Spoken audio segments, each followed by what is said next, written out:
Olá, amigos do canal Aprendendo sobre Mediunidade, sejam bem-vindos a mais um vídeo de inspiração. E nesse vídeo nós trazemos esse livro aqui, que é daquele programa, até que eu já falei eu mostrei um outro dia, que tinha um rapaz na capa, né? Porque aquele era o programa 2 de desenvolvimento mediúnico, né? Estudo e prática da mediunidade. Este aqui é o programa 1 do estudo e prática da mediunidade. E o outro é o programa 2, que tem um rapaz na capa, né? Então é editado pela FEB, vocês conseguem encontrar na internet, tá? E também tem em centros espíritas para vender, porque é utilizado nos cursos, treinamentos, né? Então o que eu trago aqui para vocês no vídeo de inspiração? Aqui sobre a educação ou desenvolvimento do médium, né? Que é o tema do nosso vídeo, tá? E vamos ver alguns quesitos sobre educação e desenvolvimento do médium. Eu vou ler a primeira parte aqui, ó. À medida que o médium se torna mais hábil e aprimorado, melhores requisitos são colocados para a realização do ministério abraçado. Tá? Então ele vai se melhorando, evoluindo e os espíritos ajudam. Nesse sentido, as orientações fornecidas pelo Espiritismo, o esforço e a dedicação são fatores preponderantes. E ele diz aqui, que é verdade e é importante, o local mais adequado para a prática mediúnica, ele está falando de prática, é o centro espírita, que funciona como escola de formação espiritual e moral, não esqueçam. Quando a gente fala de prática mediúnica, é você ir no centro exercitar a mediunidade de comunicação. Então não tem jeito, isso aí é trabalho no centro espírita, tá? Não dá para ficar fazendo prática da mediunidade, incorporar essas coisas em casa, isso aí não existe, gente. O centro espírita é um núcleo de estudo, de fraternidade, de oração e de trabalho com base no Evangelho de Jesus, à luz da doutrina espírita. Tá? Então veja a importância do que ele fala aqui, que nós temos o centro espírita como um local seguro para a prática da mediunidade e o aprendizado. É claro, depois que você já entendeu muito, você já evoluiu muito como médiuns, como o Divaldo Franco, podem chegar numa palestra, incorporar o Bezerra de Menezes e palestrar ali com o Bezerra de Menezes. Mas existe uma diferença muito grande entre o aprendiz e aquele que já está lá na frente. Tá? Mas não podemos esquecer que o médium é médium 24 horas por dia. Prática é uma coisa, entender a mediunidade que ocorre no dia a dia, as sensações, isso é importante. Nós não deixamos de ser médium quando nós saímos do centro espírita. E no livro aqui eu não vou ler inteiro, que é bastante comprido, mas eu vou ler os quesitos que ele fala aqui, da educação e do desenvolvimento. No quesito A, ele fala aqui, ó, necessidade de amparo espiritual, se a eclosão mediúnica se revela problemática.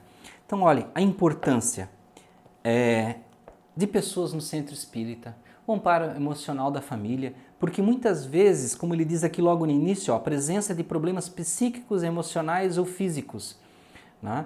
Então, o médium precisa de amparo espiritual, amparo da família, amparo do centro espírita. Quanto mais amparo ele tiver, melhor. Se ele não puder, ele vai ter que buscar de algum jeito. Né? Então, a necessidade do amparo é importante.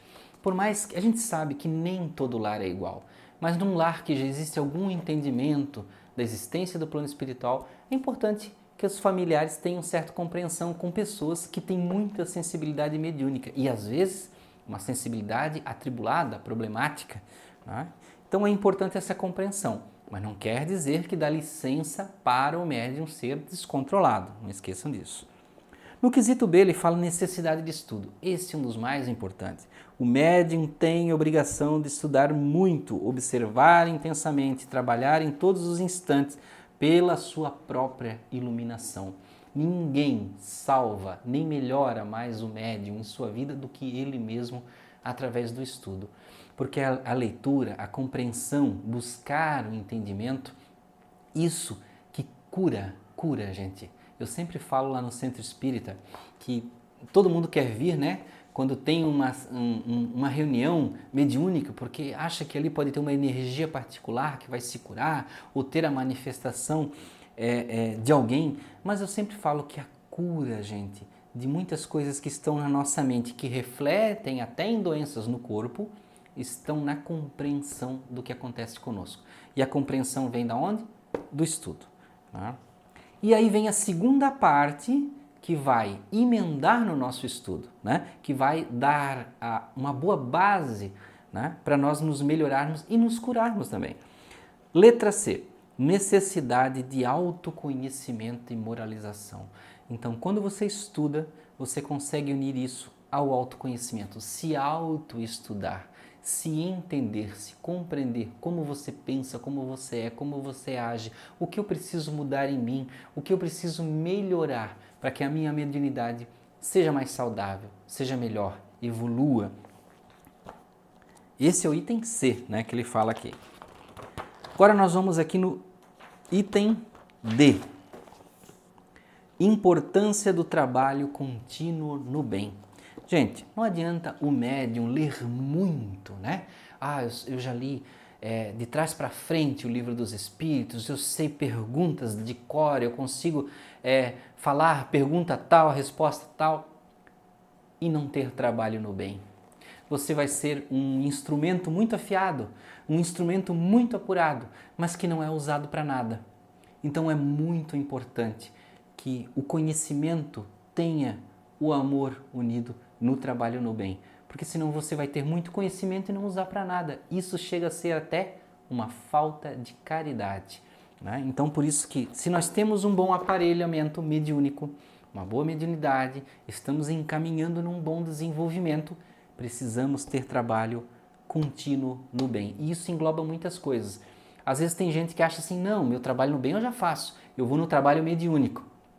Eu vou lá no trabalho mediúnico e faço a minha parte. Ou não, eu vou todo sábado no centro espírita e eu ajudo no passe, né? Dou passe todo. Tem que ter sempre mais trabalho no bem. Caridade, gente. Fazer vários tipos de coisas. Vivência é importante, porque às vezes a gente acha que é só dar uma esmola, né? E a vivência?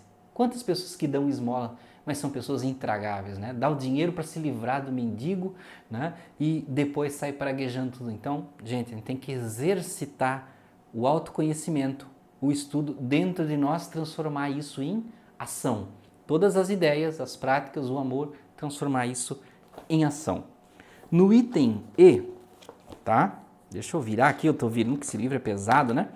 No item E, ele fala necessidade de aprender a relacionar-se com o mundo espiritual. Então ele tem que trazer a realidade do estudo dele para esse relacionamento com o mundo espiritual. Tá? Ninguém é realmente espírita à altura desse nome tão só porque haja conseguido a cura de uma escambiose renitente. Ele fala que eu nem vou ler tudo, gente, porque aí ele vai tecendo diversas considerações, mas eu peço que vocês leiam e procurem. Mas a gente está trazendo aqui a inspiração do livro. Aprender a relacionar-se com o mundo espiritual é importante, porque como eu sempre digo, você não é médium só dentro do centro espírita, ou não é médium só quando reza, ou só quando faz uma meditação. A mediunidade está em nós o tempo todo ativa. No item F ele fala, a mediunidade não deve ser profissionalizada. Ou seja, você desenvolveu um pouquinho a mediunidade, já tem um certo entendimento e resolve cobrar por atendimentos. Eu vou cobrar para fazer uma cura, cobrar para dar um passe, eu vou cobrar para dar um atendimento, para responder alguma coisa, de repente o meu mentor fala algo ali e eu posso dar esses atendimentos e cobrar. Gente, é uma das falhas gravíssimas do médium cobrar atendimentos, ficar fazendo previsões ou cogitações da vida ou até cura mediante cobrança. É muito complicado e dá um débito muito grande no plano espiritual que depois precisa ser recuperado. E o último item que ele fala aqui sobre educação e desenvolvimento é médiuns investidos no mandato mediúnico. Então, nesse item aqui ele fala de dois tipos de mediunidade, que é aquela mediunidade provacional ou mediunidade como missão. Nos dois itens, os dois são importantes. Um vem para cumprir algo que tem a ver com sofrimento. A mediunidade provacional é aquela que ele tenta se equilibrar e sempre está tendo dificuldade. Por que isso acontece? Porque muitas vezes lá no passado, em outra vida, ele usou mal a mediunidade. Ele usou para iludir, usou para enganar, usou para ganhar dinheiro. E acontece muito de vir com uma mediunidade atribulada para que ele possa aprender a valorizar a mediunidade, o entendimento do plano espiritual. Mas isso não é algo imposto a ele. Às vezes as pessoas acham, é um castigo, né? É uma cobrança. Não, é um distúrbio que ele criou lá atrás e esse distúrbio vem e retorna. E ele precisa passar por uma experiência na vivência e recuperar isso. E outros, como eu falei, mediunidade como missão, para desenvolver um trabalho. Uns psicografam, outros palestram, outros desenvolvem, né, diversos trabalhos dentro da doutrina espírita ou até em outras áreas da espiritualidade. Pessoas como Chico Xavier, né, como Divaldo Franco, como Raul Teixeira, como diversas pessoas que tem por aí, que têm a sua mediunidade, né, e trabalham durante a vida em favor do entendimento, do engrandecimento do espírito de cada um, para que cada pessoa tenha mais compreensão sobre a sua mediunidade e que possa evoluir como pessoa, como ser humano, como espírito. Então viram, gente, esses itens importantes sobre desenvolvimento e educação mediúnica, né? Muito interessantes para a gente meditar e pensar sobre eles. Peguei aqui do livro Estudo e Prática da Mediunidade, tá? É o programa 1, livro de inspiração de hoje para nos trazer mais entendimento das nossas obrigações como pessoa, como ser humano que nós temos que levar para toda a vida e para a eternidade. Muito obrigado, meus amigos. Até o próximo vídeo.